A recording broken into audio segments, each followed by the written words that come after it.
I'm Brennan Caldwell. I will be playing the part of Sir Henry Baskerville and some other parts. My name is Rich Holman. I'll be playing Sherlock Holmes, the butler Barrymore, Mrs. Barrymore, Stapleton, Cecile Stapleton, the station agent, and a hermit. I'm Tom Ridge, I'm directing. I'm Sean Harris. I'm playing Dr. John Watson, as well as Yokel 1.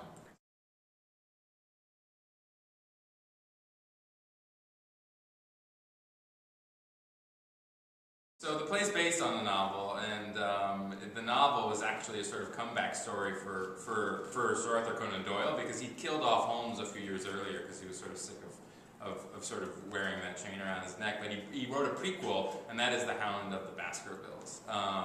So people were really excited to see it. And the basic story is, out in there's a sort of remote part of England called Dartmoor, and the sort of the baron of that town dies under very mysterious circumstances. And there's a legend surrounding his family about this hound that's sort of hunting them down and sort of killing off the heirs to the title and the estate. So a local doctor comes to London and enlists Sherlock Holmes to help sort of solve this mystery.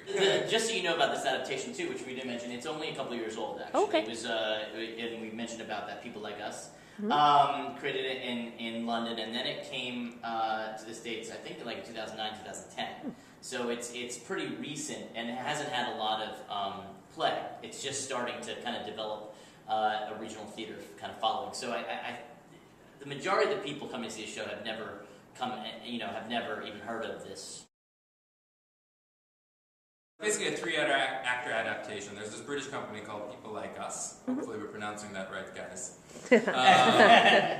And they did this adaptation. It's a 3-actor adaptation, so they play a lot of different characters and roles, men, women, old, young. So a lot of the fun is watching the actors take on that challenge.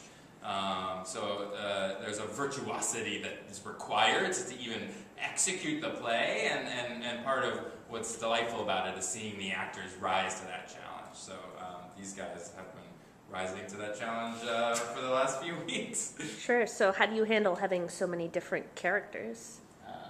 You guys want to answer that? I have 2, so... Okay.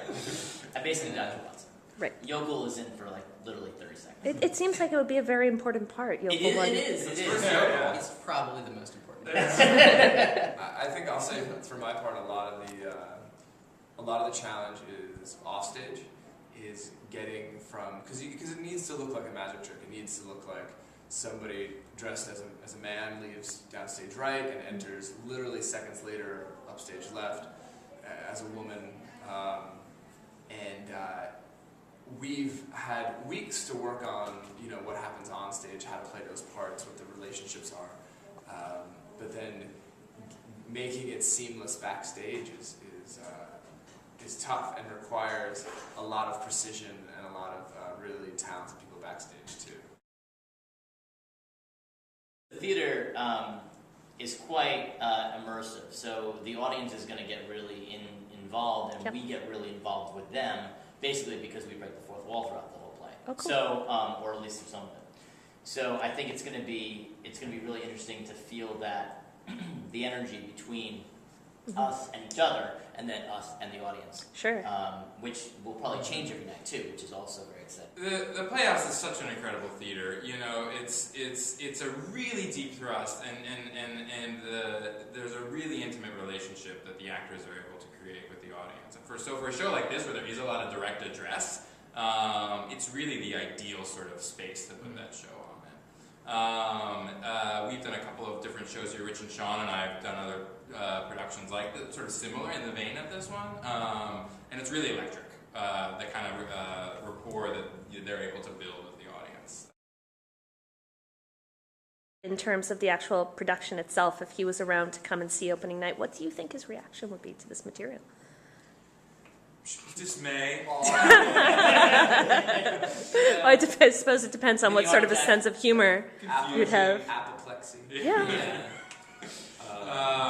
No, he'd have loved it, I mean, because the show loves Sherlock Holmes. You can tell that the guys that made this show, and these guys putting it on, love these stories, love these characters, because how could you not? Totally. It's an homage. I mean, it's a total homage.